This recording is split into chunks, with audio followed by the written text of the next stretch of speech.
اهلا بيكم. النهارده هنعمل فيلم اكشن اسمه بيست، لكن قبل ما نبدا ما ننساش نصلي على النبي ونشترك في القناه عشان توصلكم كل الفيديوهات الجديده. بيبدا فيلمنا مع فيرا اللي شغال بياع في مدينه كشمير، وبيلاقي بنت صغيره بتجري ورا البالونه بتاعتها، ولما بيجيبها لها بتفرقع وبتفضل البنت تعيط، وبيروح بسرعه فيرا وبيجيب لها بالونه تانية، وبتقول له مامتها اللي قاعده جنبه انه مش لازم يدلع بنتها، ولو فرقعت بالونتها مش لازم يجيب لها بدلها. بس فيرا بيقول لها ان هو مبسوط عشان بيعمل كده وما تتدخلش بينه وبين اللي هو بيعتبرها بنته. وبيجيله بعدها اتصال تليفوني من جهاز المخابرات الحربيه واللي هو شغال فيه ضابط، وبتقول له البنت مسؤوله الاتصال انه لازم يلغي العمليه بتاعته لان في اخبار وصلت للاعداء ان في جاسوس موجود. بس فيرا بيقول لها ان هو بقاله اكتر من 3 شهور شغال بياع هنا، وهو بيرتب للعمليه دي ومش هيقدر يلغيها بسهوله، ولازم محدش يوقف اي حاجه ويلتزموا بالخطه اللي رسموها. وبيروح بعدها فيرا عشان ينفذ الخطه، وبيدخل لبيت فيه مسلحين وبيقولوا له يقف مع اللي واقفين وما يتكلمش، وبيقول لهم فيرا ان هو هينزل الشنطه بتاعته عشان تقيله. وبيروح فيرا وبينزل الشنطه وبيفتحها وبيطلع جهاز وبيقعد يظبط فيه، وبيساله واحد من المسلحين بيعمل ايه، يقول له بيعمل لهم جهاز يقطع اشاره تليفوناتهم المحموله عشان لما يقتلهم محدش يقدر يحس بيهم. وبينزله المسلح وبيقول له ان هو شكله مجنون ومش عارف هم مين، بس فيرا بيقول له ان هو ضابط سري تبع الجيش الهندي، وبيرفع السلاح على فيرا، وقبل ما يضرب بيطلع فيرا سكينه وبيقطع له ايده ويضرب بيها اللي واقف فوق، وبعدها بياخد السلاح وبيفضل يضرب في كل المسلحين ويقتلهم. وبيسمعوا المسلحين اللي بره ضرب النار وبيتحركوا على المكان، وبيلاقوا فيرا بيستقبلهم بقنبله وبتنفجر فيهم كلهم، وبتفضل دايره الحرب بينهم، وبينط بسرعه فوق الشجره ويقطع سلك ويدخلهم المبنى اللي بيضربوا منه، وبيقعد يضرب في كل اللي بيشوفه قدامه شويه بالسلاح وشويه بايده، وبيحط قنبله في جيب واحد وبيرميه من البلكونه وبيخليه يتفجر في الهواء. وبيروح فيرا وبياخد من ارهابي سلاح شبه الار بي جي، وبيتصل بالقاعده وبيقول لهم ان هو جاهز يضرب الهدف، والقاعده بتقول له ان هم عايزين الهدف عايش اللي اسمه عمر فاروق، وهم عايزين يفجروا بيته بس، وقدامه اقل من 3 دقايق عشان يعمل كده. ويقول لهم فيرا ان هو جاهز يضرب عربيته بس عايز يعرف لو محيط الانفجار مش موجود فيه اي مدنيين. وبتبقى البنت الصغيره بتاعت البالونه ومامتها راكبين توك توك، وبتقع البالونه منها كالعاده وبتجري البنت وراها، ولسه هيقول له العسكري ان في مدنيين في المكان. الضابط بتاع العمليه بيقول له ما يبلغوش ان موجود مدنيين ويعتبروهم اضرار جانبيه ومش هيقدروا ينفذوا العمليه دي تاني. وبيقعد الضابط في مكان العسكري ويقول لفيرا ان المنطقه كلها فاضيه ويقدر يضرب حالا، وبيضرب فعلا فيرا وبتنفجر عربيه عمر والمحيط اللي حواليها. وبيبص فيرا في المنظار بتاعه وبيلاقي جنب العربيه اللي انفجرت وخرجت بره السور البالونات بتاعت البنت الصغيره، وبيحس ان في حاجه حصلت. وبينزل فيرا وبيبص وهو مصدوم، وبيلاقي البنت الصغيره بين ايدين مامتها ميته. وبيعدي على اللي حصل ده 11 شهر، وبيكون فيرا رجع الهند وبيتابع الحاله بتاعته عند دكتور نفسي، وبيقول له الدكتور ان هو بيجي بقاله 11 شهر هنا وبيحكي له نفس الحكايه، ولازم يعرف ان هو ملهوش ذنب في اللي حصل للبنت الصغيره. وبياخده فيرا على قد عقله وبيقول له ان هو كده بقى احسن، وشكل الحادثه فعلا ملوش دعوه بيها، وانه هيشوفه بكره في نفس الميعاد. وبيبقى الدكتور هيموت ويقول له لا انت مش هتجيلي بكره، انا مش هقدر اشوفك تاني في العياده، وخطتي ان اخرجك من الاكتئاب اللي انت فيه، وعندي فرح ولازم تروح معايا، وممكن تلاقي بنت تشدك هناك او حتى اي حاجه تبعدك عني. ونروح للفرح وبيبقى الدكتور وفيرا ماشيين مع بعض، والدكتور شغال ينقي له في عرايس بس فيرا مش مهتم، واخر ما بيزهق منه بيدخل على بنته وبيقول لها تخلي بالها من فيرا، لغايه لما هو يروح يسلم على العريس والعروسه عشان هو ما يعرفش حد هنا وكده ممكن يتوه. وبتقف البنت وهي مستغربه ازاي الشحط ده ممكن يتوه ومش عارفه تعمل حاجه معاه، وبتعرفه البنت ان اسمها بريتي، وبتقول له لو خايف ممكن يمسك ايدها، بس فيرا بيقول لها ان هو مش عبيط ولا مجنون، واللي رايح يهني العروسين ده رايح ياكل اصلا، وبيسيبها وبيمشي ويروح للدكتور. وبتبدا الاغاني وبترقص بريتي مع اصحابها، وبيشوف بيرا بنت صغيره ابوها بيلعبها، بس بيجي في خياله ان هي بتعيط، وبيروح بسرعه وبيضرب الاب وبيمسك منه البنت الصغيره. وبعدها بتاخده بريتي وبيدخلوا الحمام، وبتقول له ازاي يضرب الراجل وياخد منه بنته اللي بيلعبها، وبيقول لها فيرا ان البنت ممكن تقع من ايده وما ينفعش الاهالي تعمل كده مع اطفالها. تقول له بريتي هو شغال ايه بالظبط وهو متجوز ولا لا، يقول لها ان هو كان عميل في المخابرات بس حاليا عاطل ومش متجوز، وبتقترح عليه بريتي انهم يحبوا بعض عشان شايفاه وسيم، وهي اصلا مش طايقه خطيبها وعايزه تسيبه. وبيستغرب فيرا من صراحتها الزايده عن اللزوم، بس بيقول لها ان هو موافق، وتقول له بريتي يعدي عليها في الشغل بكره وممكن كمان تلاقي له وظيفه كويسه عندها. وبنروح تاني يوم في الشركه بتاعه الحراسات اللي شغاله فيها بريتي، وعند مدير المكان واسمه دومينيك بتدخل عليه بريتي وهي معاها فيرا، وبتقول له اهو فيرا اللي حكيت لك عليه. وبيقول دومينيك لفيرا ان هو عامل فيها وحش على راجل بيلعب مع بنته، وكان لازم الراجل ده اصلا يضربه ويوقعه في الارض، وهو بيقرب من وش فيرا، وبيتعصب فيرا انه بيقرب منه زياده عن اللزوم وبيمسك له ايده وبيشيله في الهواء، وبينزله بعدها وبيساله دومينيك هو ليه ساب المخابرات. يقول له فيرا ان هو كده احسن وبيعيش في سلام بعيد عن الضغط النفسي والكذب، وبيفرح دومينيك بقوته، وبيقول لبريتي ان هو خلاص اتعين هتتعين من النهارده. وبعدها يقول له دومينيك ان كان في تعاقد بينه وبين مول تجاري بس هم فسخوا التعاقد ولازم يروحوا بكره عشان يحاول يقنع المدير ان هو يرجع معاهم التعاقد.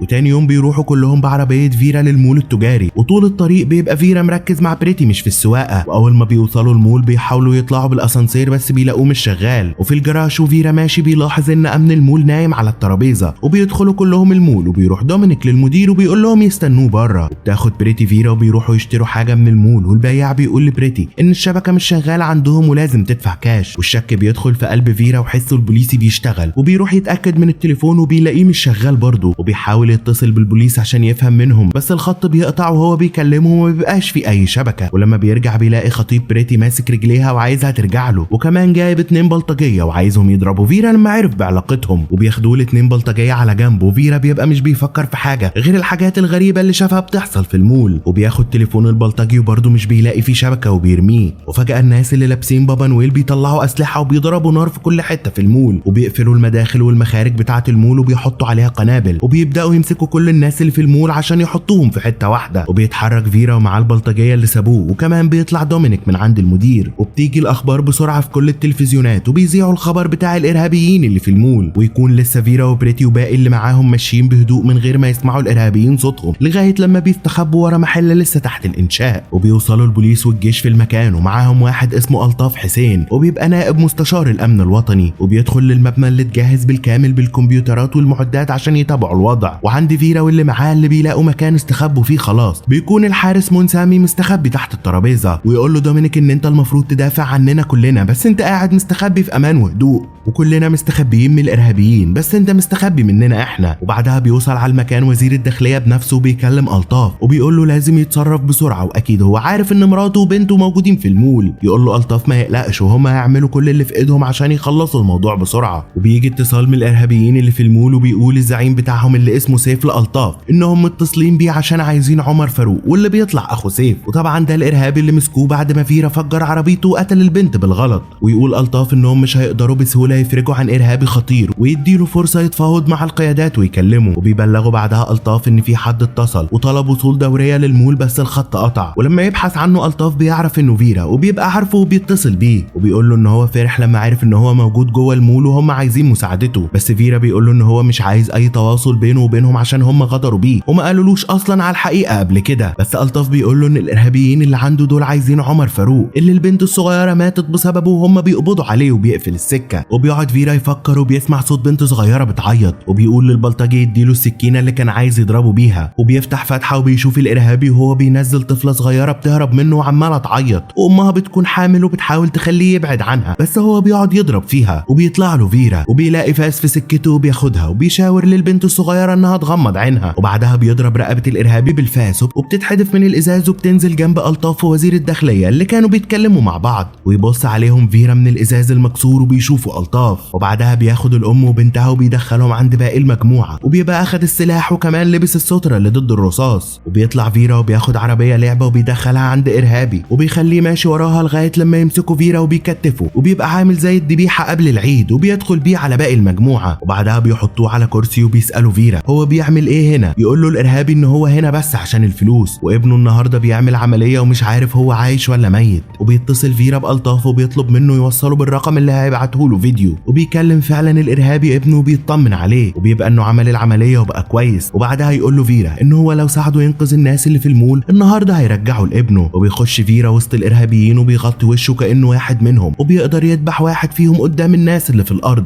وبيقول لهم ما يعملوش اي صوت. بيجي ارهابي تاني وبيعمل فيرا نفسه ميت، ولما بينزل الارهابي يشوفه بيدخل السكينه في دماغه وبيقلع فيرا الهدوم بتاعته وبيقعد وسط الناس كانه رهينه. وبيوصل باقي الارهابيين وبيسالوا كل الناس مين اللي عمل كده، وبيرفع ايده فيرا وبيقول لهم انه عارف مين اللي عمل كده. وبياخدوه بيدخلوه لسيف وبيقول له فيرا ان في واحد من الرهاين طلع سكينه من جيبه وقتل رجالته وهرب من السلم الخلفي. وبيقول سيف لفيرا يراجع كاميرات المراقبه مع رجالته عشان يعرفوا مين اللي عمل كده ويطلع بره. بس لما بيجي بيلاقي رجالته مقتولين ومرميين في الارض وبيضربوا فيرا وبيرمي عليه قنبله وبيقفل الباب، وبيجري بسرعه سيف وبيدخل جوه التلاجة وبيجمع رجالته عشان يجوا ينقذوه، وبيدخلوا رجالته بعد ما بيحصل التفجير وبيطفوا المكان، وبيقدر فيرا ياخد شويه من الرهاين وبيهربهم من فتحات التهويه، وفي نفس الوقت بيبقى سيف مجتمع برجالته وبيحطوا خطه جديده، وبيطلع بعدها فيرا ورا الرهاين بس في طريق مختلف عن بتاعهم، وبيوصل سيف ومعاه باقي رجالته على الرهاين، وبيعملوا فيديو وهما ماسكين مرات وزير الداخليه وبنته بيهددوا بقتلهم، وبينتشر في كل القنوات.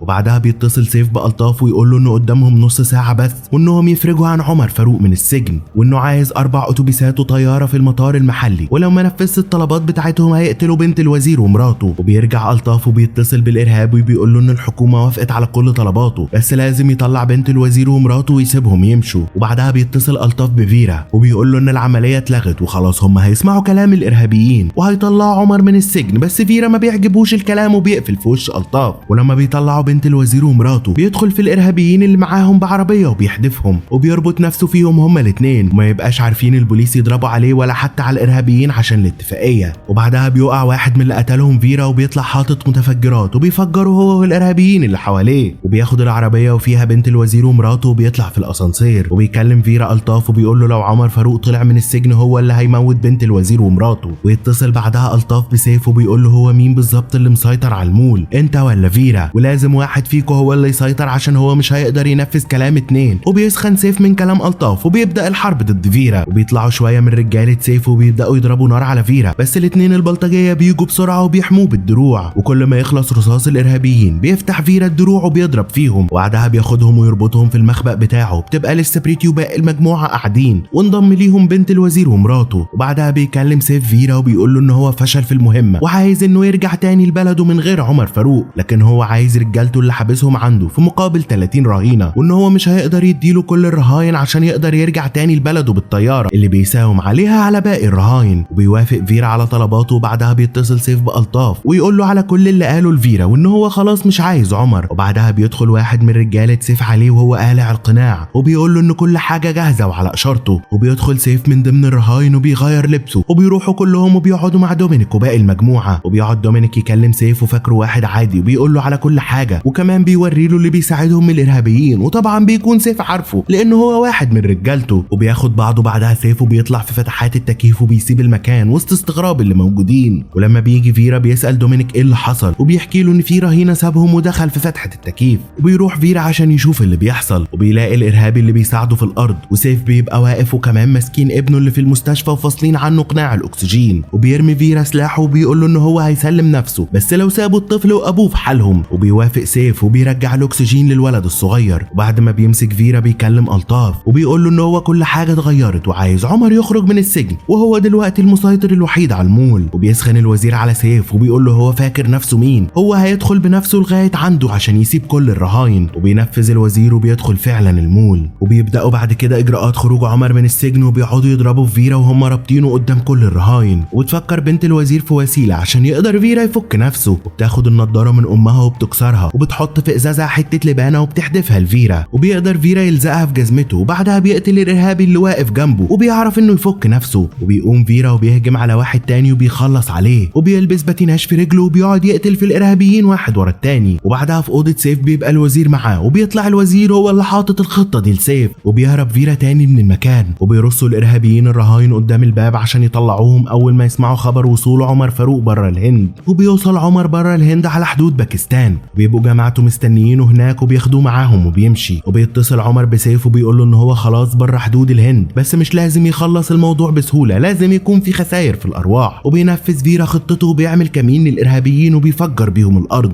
وبيجروا بسرعه الرهاين بره المول وهم بيصوتوا، وبيشوف الوزير اللي بيحصل وبيبقى متعصب جدا وبيقول لسيف ان هو بوظ خطته اللي عمرها اكتر من 40 سنه. يقول له سيف ان هو هيفجر المكان كله حالا ومحدش هيعيش في نطاق 500 متر، وبيضرب الوزير ويوقعه في الارض. ولسه عايز يدوس على زرار التفجير بيضرب فيرا ايده برصاصه وبيفضل يضرب في جسمه، وبيعرف ان الوزير معاه ويموت بعدها سيف. وبتطلع في كل الاخبار ان وزير الداخليه كان متآمر مع الارهابيين عشان يخرجوا عمر فاروق بره السجن، وانهم دلوقتي الوقت اعتقلوه، وان العميل السابق للمخابرات واسمه فيرا هو اللي قدر ينقذ الموقف وتعامل لوحده مع الارهابيين وقدر يقضي عليهم وانقذ الرهاين، بس محدش عارف هو فين من ساعتها. وبعد شهر من اللي حصل ده عند عمر في القاعده بتاعته بيقول له المساعد انهم لازم يمشوا من باكستان ويرجعوا تاني على افغانستان لان المكان هنا بقى خطر عليه، بس عمر بيقول له ان هو مش هيتحرك من المكان ده الا لما يقتل اللي في الصوره دي، وبيبقى قصده على فيرا، وبيعلن عن جايزه 100 مليون دولار للي يجي براسه. وفجاه القاعده اللي فيها الارهابيين كلها بيبقى فيها تفجيرات، وبيتحرك بسرعه عمر في الانفاق عشان يهرب، بس في اخر النفق بيلاقي فيرا مستنيه، وبيبدا يقتل في رجاله عمر واحد ورا التاني لغايه لما بيوصل لعمر وبيربطه وبيطلع بيه قصاد كل رجالته، بس بيبقى حاطط حواليه قنابل واللي هيقرب منه هيفجره، وبياخده معاه في الطياره اللي جه بيها وبيتحرك بيها بسرعه، وبيحاول الجيش الباكستاني يوقفوه عشان دخل بلادهم بطياره حربيه، وطبعا دي هتكون فضيحه كبيره ليهم، وبيضربوا عليه من الارض وبعدها بيبعتوا طيارات وراه، وبيطلب فيرا من الطاف دعم جوي، وبتقدر طيارات تبع الجيش الهندي تيجي وتنقذ فيرا من الطيارات الباكستانيه، وبيقدر يدخل حدود الهند بخير ومع عمر فاروق اللي هيرجع للسجن تاني. وبكده بيكون خلص ملخص فيلمنا النهارده. اهلا بيكم. النهارده هنعمل فيلم اكشن ومغامره اسمه براتيك هات،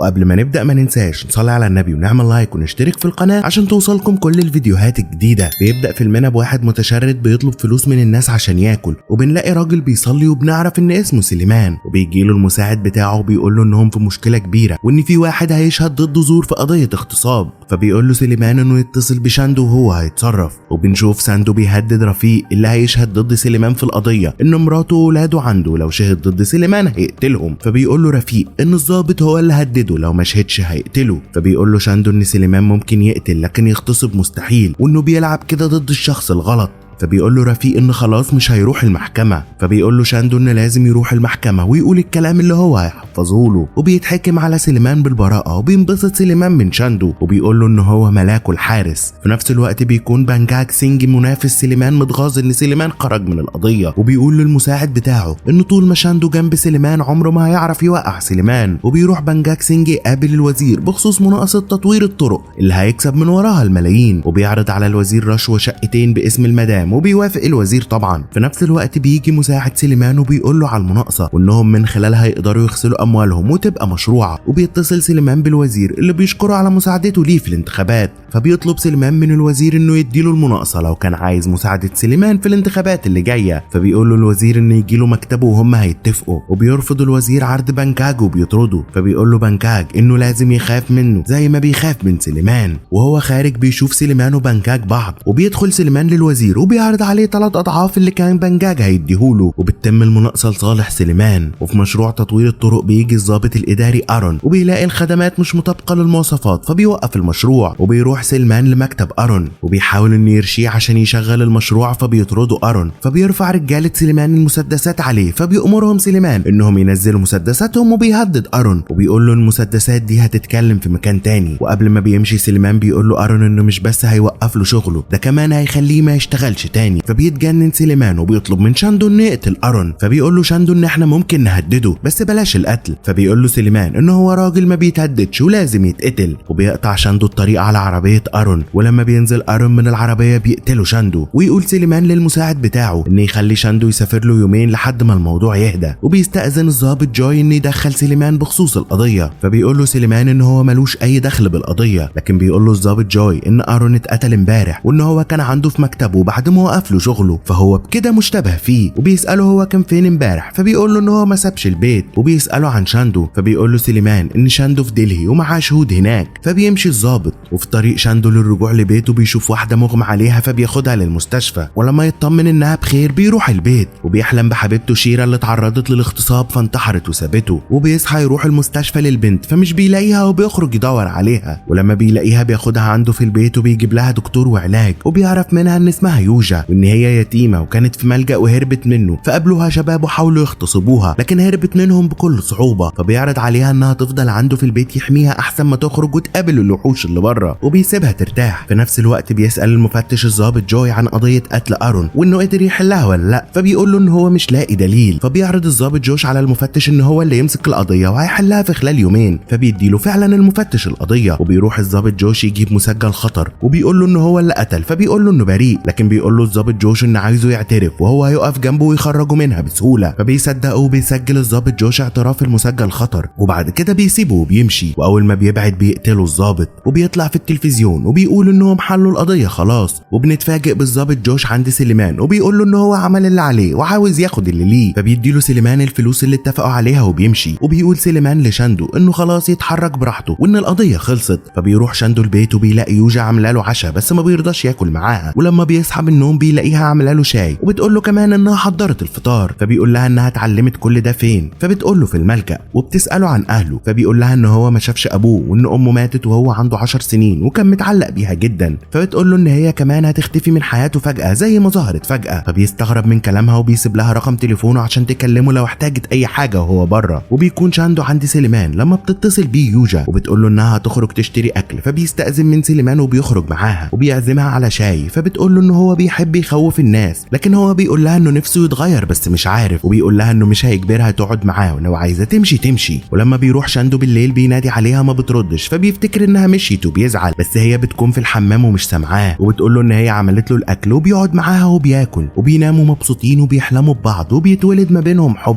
وبيطبخوا مع بعض وبيعلمها ازاي تضرب نار. وبتقدم الاكل ليه ولرجالته واللي بيسالوه هو حبها ولا لسه. فبيقول لهم ان هو لسه مش عارف لكن هو لما مش بيلاقيها بيموت من القلق والخوف. فبيضحكوا وبيقولوا له ان هو ده الحب. وتاني يوم بيصحى ومش بيلاقيها وبيتجنن وبيروح هو ورجالته يدوروا عليها لحد ما بيلاقيها بتلعب مع الاولاد في الشارع. وبيقول لها ان هي ما تخرجش تاني مره غير لما تقول له. وفي نفس الوقت بيقطع سليمان الطريق على الوزير وبيركب معاه العربيه وبيقول له ان شغله في مشروع الطريق لسه واقف وان ده بيخسره كتير. فبيقول له الوزير ان ارون قبل ما يموت قدم فيه شكوى وهي دي اللي موقفه شغله. فبيهدد سليمان الوزير وبيقول له ان الشكوى دي لازم تختفي والا كرسي الوزاره كله هيروح منه. وبيسيبه وبيقول له سلام. وبنشوف سليمان بيقول لشاندو على شحنه مهمه هتوصل وبيقول له انه يخلي باله لان الشرطه مركزه معاهم. في الوقت ده بتتصل بيه يوجا وبتكون خايفه وبتقول له يجي بسرعه. فبيستأذن من سليمان اللي بيقول له ان شكله متغير وبيحذره من الحب وان الحب ما ينفعش في شغلتهم دي. وبيروح شاندو جري ليوجا وبيلاقيها خايفه من صرصار فبيضحك على طفولتها